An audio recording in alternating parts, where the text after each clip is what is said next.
कितने लोग अपने होते हैं, कितने पराये हो जाते हैं, कितने जुड़ते हैं, कितने टूटते हैं। इन 15-20 सालों में इन लोगों ने सब कुछ देखा है और उसके बाद भी परमात्मा के प्रति आस्थाएं नहीं छोड़ी हैं। जीवन में उतार चढ़ाव आते रहते हैं, सब दिन होत ना एक समान, कभी अच्छे भी दिन होते हैं, कभी बुरे भी दिन होते हैं। लेकिन अच्छे और बुरे दिन तो समुद्र की लहर की तरह हैं, उठते हैं, बनते हैं और चले जाते हैं। इन अच्छे और बुरे दिनों के बीच भी जो परमात्मा की आस्थाओं को नहीं छोड़ा करते हैं, सच्चे भक्त जीवन में वही हुआ करते हैं। कहाँ छोड़ते हैं आस्थाओं को परमात्मा की? ये तुम मेरे पास नहीं आए हो, तुम भगवान के प्रति जो लगन लगी है वह लगन ही तो संतों के चरणों में पहुंचाया करती है, वही तो वहां जाकर के बिठाती है। धर्म की जो प्यास है, जो आस्थाओं के दिए जलाए हैं, ध्यान रखना, केवल घी का दीपक जलाने वाला दिया ही चुनौती स्वीकार नहीं करता, आस्था के दिए वाले भी चुनौतियां स्वीकार किया करते हैं। एक बात याद रखना, अरे बुझते होंगे वो दिए जो घी से जला करते हैं, और हम नहीं बुझते, हम आस्थाओं से जला करते हैं। जो हृदय में आस्थाओं को लेकर के जलता है, दुनिया के तमाम विरोध आकर्षण आ जाए, उसका दिया कभी लो कभी मध्यम नहीं पड़ा करती है। ध्यान रखना, यही तो जीवन की सफलता है। और क्या साथ जाने वाला है? जो अर्जित कर रहे हो पुण्य, जो भाव दशा हमारे अंदर है, जो हम अपने जिनेंद्र के गुणानुराग धर्मानुराग में डूबे हुए हैं, ऐसा ही कुछ पिछले जन्म में कर लिया होगा, तो आज यहां बैठकर हम भगवान की पूजन कर रहे हैं। इस जन्म में कुछ करेंगे, ध्यान रखना, कभी कभी अनजान में भी सत्कर्म कर लो तो भी जीवन का कल्याण हो जाया करता है। जानबूझकर करो उसका तो फल अलग ही होता है। एक जानवर रास्ते में मुनि महाराज को देख लेता है, देखते ही यदि उसकी आंखें आर्द्र हो जाती हैं, यदि वह टकटकी लगाकर देखते रहता है, उसे कुछ नहीं मालूम कि ये मुनि महाराज है कि पिछी कमंडल क्या और 28 मूल गुण क्या। वह एक जानवर बंधा बंधा हम लोग विहार करते हैं, टकटकी लगा के देखता है, हम आगे बढ़ते हैं, वह सिर घुमा करके देखता है, उसे कुछ नहीं पता कि ये क्या हो रहा है। बस उसकी निगाहें आकर जब किसी मुनि पर थम जाती हैं, वहीं से उसे मनुष्य भव का बंध हो जाया करता है, वहीं से वह पुण्य अर्जित कर लेता है, वहीं से अपनी पर्याय परिवर्तन की व्यवस्था कर लेता है, वहीं से जिन शासन को प्राप्त कर लेता है। आप सोचते हैं कि नागिन ने बहुत बड़ा कोई तत्व चिंतन किया था क्या?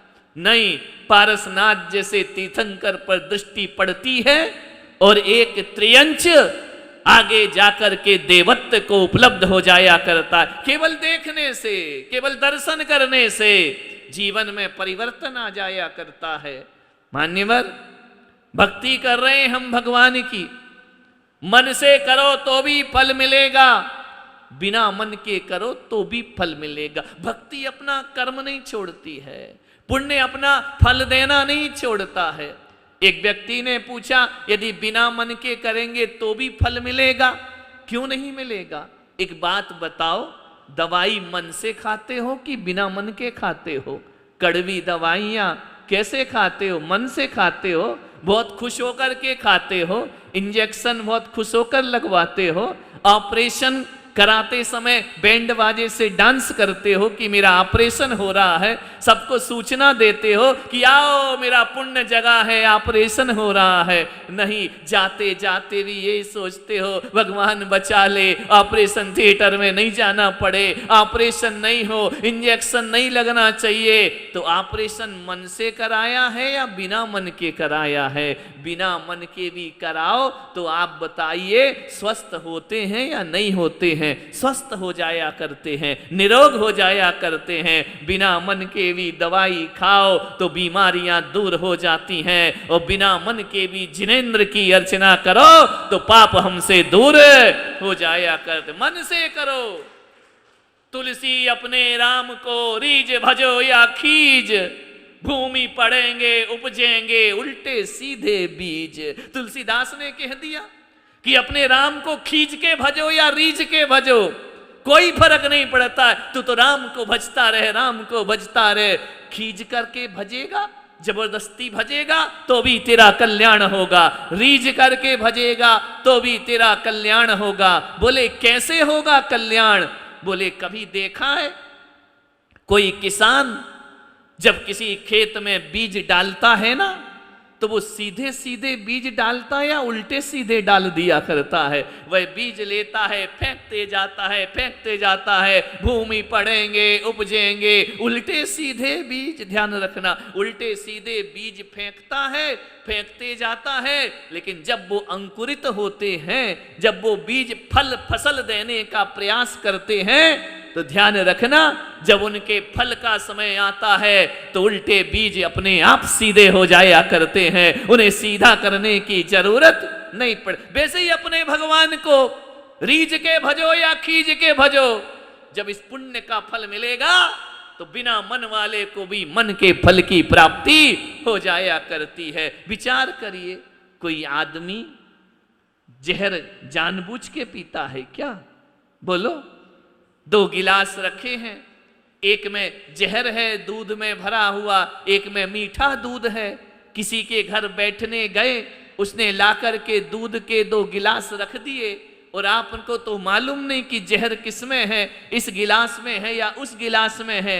एक बात बताओ, यदि आपने अनजान अवस्था में जहर पी लिया तो उसका फल प्राप्त होगा या नहीं होगा? नहीं, आप जहर से कहोगे हमने जानबूझ के थोड़ी पिया है, हमने तो अनजाने में पी लिया है, तुम हमें क्यों मार रहे हो? कुछ नहीं कह सकते हैं ना।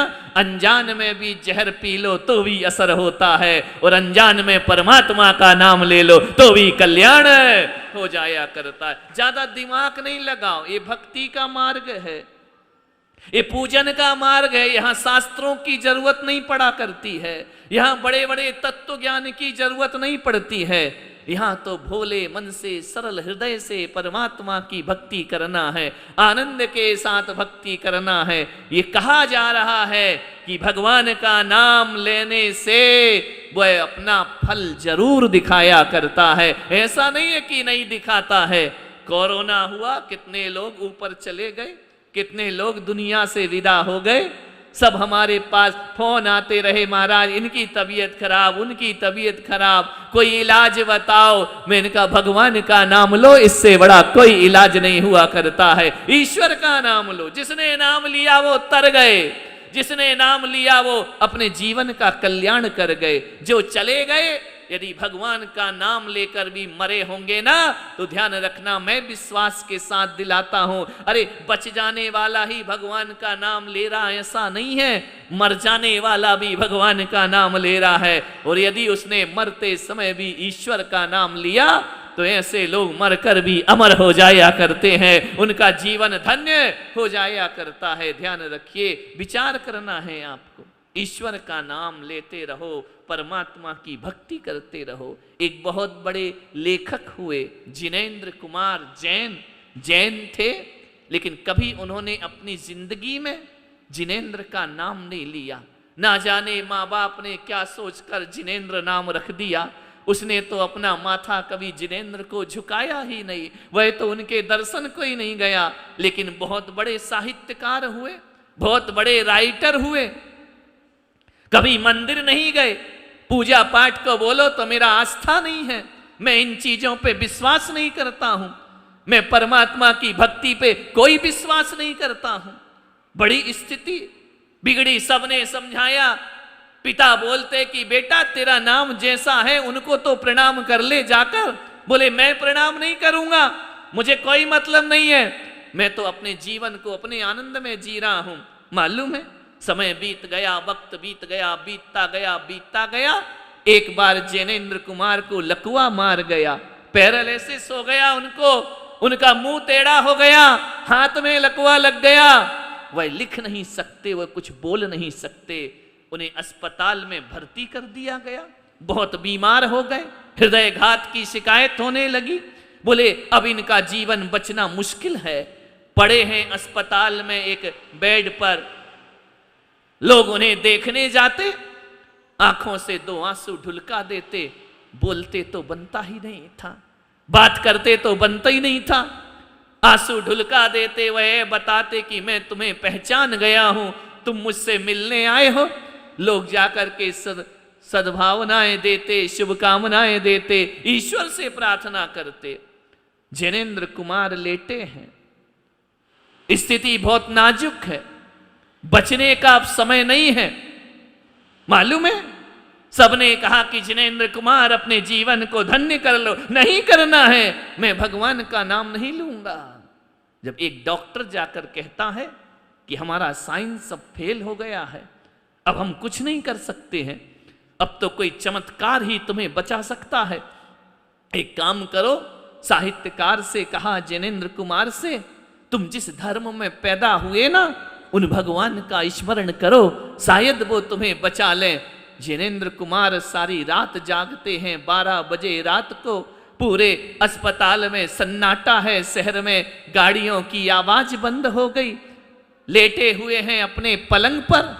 पहली बार उन्हें लगा कि अब जीवन जब खत्म ही हो रहा है तो क्यों ना मैं भगवान का नाम लेना स्वीकार करूं। पहली बार उन्होंने कहा, नमो अरिहंताणम, नमो सिद्धाणम, नमो आयरियाणम, नमो वज्जायाणम, नमो लोए। सब इतना तो कितना भी नास्तिक हो, जैन समाज में पैदा होने वाला बच्चा चाहे जिंदगी भर मंदिर ना जाए, रात्रि में भोजन ना छोड़े, आलू प्याज ना छोड़े, कुछ करे या ना करे, शास्त्रों का ज्ञान हो या ना हो, मंदिर जाए या ना जाए, उसे कुछ याद हो या ना हो, लेकिन जैन कुल में पैदा होने वाले को नमोकार मंत्र तो याद हो ही जाता है। उसने पहली बार जपा नमोकार मंत्र।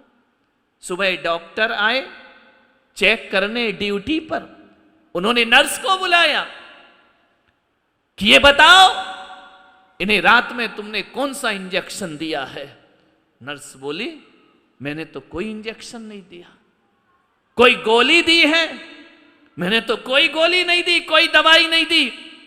बोली, दवाई नहीं दी, गोली नहीं दी? उन्होंने कहा, तुरंत इनकी जांच करो। जांच हुई। जो कल तक सब मृत्यु के कगार पर थे, आज कहा कि नर्स तुम सही बताओ तुमने क्या किया है। बोले, मैंने कुछ नहीं किया।